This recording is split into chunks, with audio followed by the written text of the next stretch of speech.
അടുത്തിടെ പാർലമെന്റിൽ പ്രധാനമന്ത്രി നരേന്ദ്രമോദി നടത്തിയൊരു പ്രസംഗം വലിയ ചർച്ചയായിരിക്കുകയാണ്. നമ്മുടെ ആദ്യത്തെ പ്രധാനമന്ത്രി ജവഹർലാൽ നെഹ്റു ഇന്ത്യയിലെ പൗരന്മാരെ വെറും പ്രശ്നങ്ങളായി കണ്ടു എന്നാണ് അദ്ദേഹം ആരോപിക്കുന്നത്. നെഹ്റു എഴുതിയ ഒരു കത്തിലെ 360 മില്യൺ പ്രോബ്ലംസ് എന്ന വാചകം ഉയർത്തിക്കാട്ടിയാണ് പ്രധാനമന്ത്രി ഈ ആരോപണം ഉന്നയിച്ചിരിക്കുന്നത്. എന്നാൽ നെഹ്റു യഥാർത്ഥത്തിൽ എന്താണ് ഉദ്ദേശിച്ചത്? ചരിത്രരേഖകൾ പരിശോധിക്കുമ്പോൾ മോദിയുടെ വാദങ്ങൾ എത്രത്തോളം വസ്തുതാ വിരുദ്ധമാണെന്ന് ദ വയർ പ്രസിദ്ധീകരിച്ച ഒരു ലേഖനം വ്യക്തമാക്കുന്നു. പാർലമെന്റിൽ പ്രധാനമന്ത്രി നരേന്ദ്രമോദി ചോദിച്ചത് ഇതാണ്: രാജ്യത്തെ പൗരന്മാരെ പ്രശ്നക്കാരായി കാണുന്ന നേതാക്കൾ ഉണ്ടാകുമോ എന്നാണ്. അതായത് പ്രധാനമന്ത്രിയായിരുന്ന ജവഹർലാൽ നെഹ്റുവിന് രാജ്യത്തെ പൗരന്മാരോട് പുച്ഛമായിരുന്നു എന്ന് വരുത്തി തീർക്കാനാണ് അദ്ദേഹം ശ്രമിച്ചത്.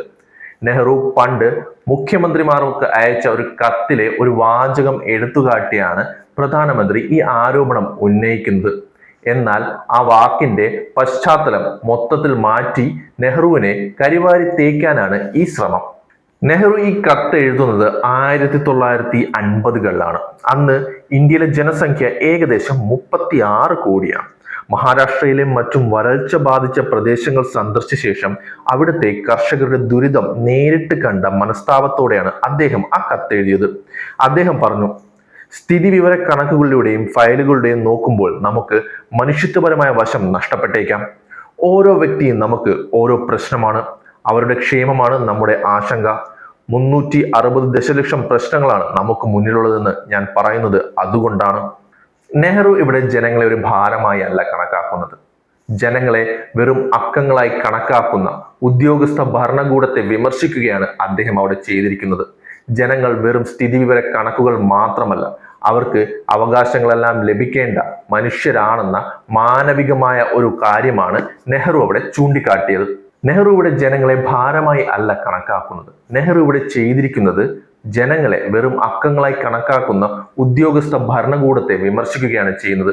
നെഹ്റു പറയുന്നത് ഓരോ മനുഷ്യനും പരിഗണന ലഭിക്കേണ്ട ഓരോ പ്രശ്നങ്ങളാണെന്ന മാനവികമായ ഒരു കാര്യമാണ്. അദ്ദേഹം ആ കത്തിൽ വേദനയോട് ചോദിക്കുന്നുണ്ട്: ഭക്ഷണമോ വസ്ത്രമോ പാർപ്പിടമോ ഇല്ലാത്ത കുട്ടികളെ കാണുമ്പോൾ എൻ്റെ ഉള്ളിൽ ഒരു പരാജയ ബോധം നിറയുന്നു.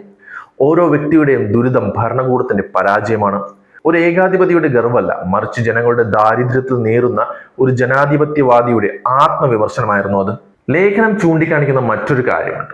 നെഹ്റുവിനെ മോദി സർക്കാർ ഒരു ജനവിരുദ്ധനായി ചിത്രീകരിക്കാൻ ശ്രമിക്കുമ്പോൾ അദ്ദേഹത്തിന്റെ കത്തിലെ 360 ദശലക്ഷം പ്രശ്നങ്ങൾ എന്നത് ഓർമ്മപ്പെടുത്തുന്നത് ഒരു സർക്കാരിന്റെ ഉത്തരവാദിത്തം എന്താണ് എന്നാണ്.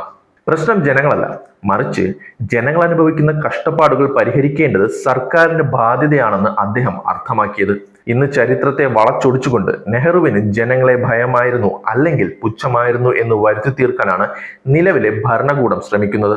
നെഹ്റുവിനെ ഒരു എലീറ്റിസ്റ്റായി ചിത്രീകരിക്കാൻ പ്രധാനമന്ത്രി ശ്രമിക്കുമ്പോൾ അദ്ദേഹം മറന്നുപോകുന്നത് നെഹ്റു മുന്നോട്ട് വയ്ക്കുന്ന ഹ്യൂമനിസമാണ്. സ്ഥിതിവിവര കണക്കുകൾക്കപ്പുറം ഇന്ത്യയിലെ പാവപ്പെട്ടവന്റെ മുഖം കാണാൻ ശ്രമിച്ച നേതാവായിരുന്നു അദ്ദേഹം. വാക്കുകളെ സന്ദർഭത്തിൽ നിന്ന് അടർത്തി മാറ്റി ശത്രുത വളർത്തുന്നത് ചരിത്രത്തോടുള്ള അനീതിയാണ്. നെഹ്റു അന്ന് കണ്ടത് 36 കോടി മനുഷ്യരുടെ വേദനകളായിരുന്നുവെങ്കിൽ ആ വേദനകളെല്ലാം മാറ്റേണ്ടത് ഒരു ഭരണകൂടത്തിന്റെ ചുമതലയാണെന്ന് കൂടിയാണ് അദ്ദേഹം ഓർമ്മപ്പെടുത്തുന്നത്.